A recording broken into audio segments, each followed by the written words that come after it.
Mega Man X is one of the worst examples of 3D to 2D conversion.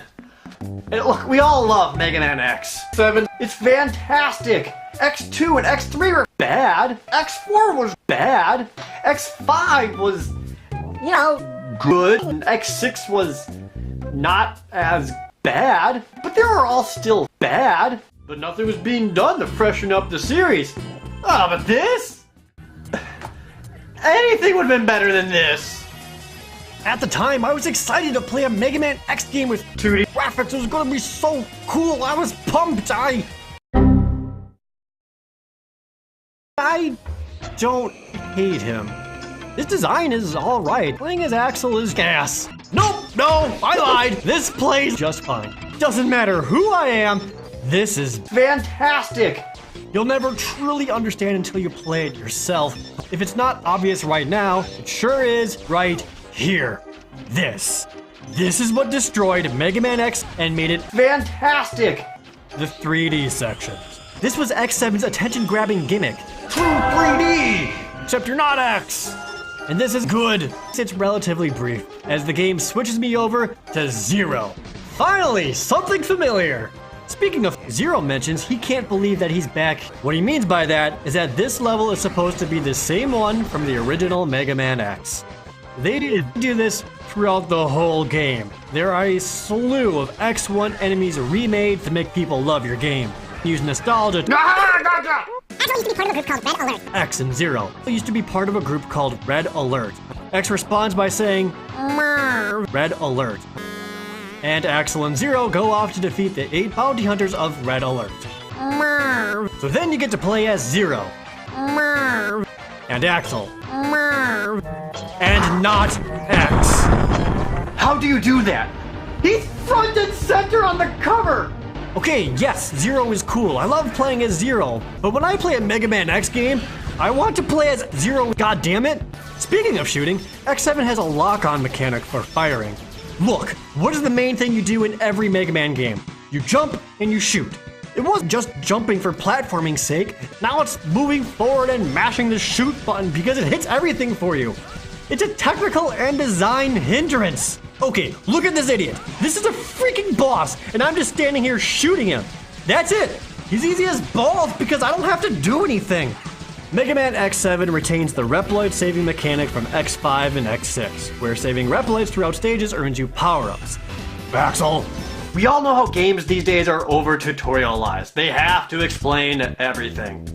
Began with Mega Man X7. Alia returns from Alia, and she explains everything. When you get ready to insert your upgrade, Alia, she explains that Alia, upgrade your abilities. Every time, for every single Alia. Get 2 in one stage? Don't worry, she'll explain both. Get 2 more in another stage? Well, let Alia explain them to you again. And yeah, she calls in during stages too. Can you hear me, Zero? Can you hear me, Zero? Can you hear me, Zero? Can you hear me, Zero? Can you hear me, Zero? Can you hear me, Zero? Can you hear me, Zero? They have a tutorial for everything. They explain how to use a stage select. I know how to select a stage. I killed Stone Kong, and the next one up is... This stage introduces Ride Armor, another Mega Man X staple. I have to reiterate how stupid the 3D sections are. They do not add anything gameplay-wise, and they are totally wasted in any sense of potential. You can just walk around them. At no point does the level design complement the 3D aspect and make something truly unique, interesting, or fun throughout all of Mega Man X7. All of the 2D sections are fun too, so they get a free pass. Before every boss fight, the robots exchange a few words, and Axel and Gungaroo totally had the same voice actor. I'm the kid you used to know! Have I mentioned how awful the voice acting is in this game? What's going on? My friends in Red Alert are all really skilled Reploids. Why must Reploids fight one another? I've had enough violence.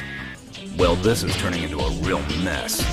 After defeating Gungaroo, there's a cutscene of Axel explaining that Red Alert used him for all of his DNA core copy data. So build another one. Next was Wind Crow Rang, with stupid 3D platforming with complete lack of depth perception. Tunyons was straightforward and was nothing more than a time waster before the boss, embodying everything that I mentioned earlier. And the fights themselves are stupid and simple enough that there really isn't anything to elaborate on.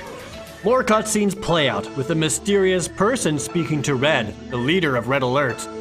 An incredibly mysterious villain character. Who could it possibly be? Another cutscene plays out immediately afterward, with Cygnus and Aelia saying that Zero and Axel are having a tough time keeping their efforts up.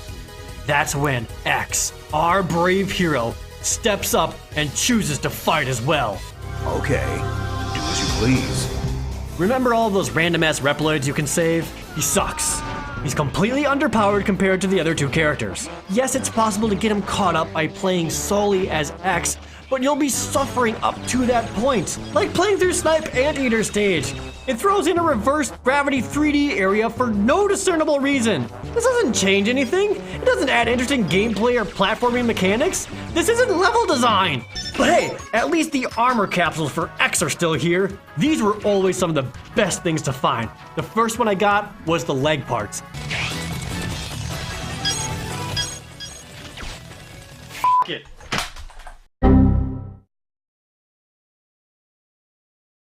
What the fuck?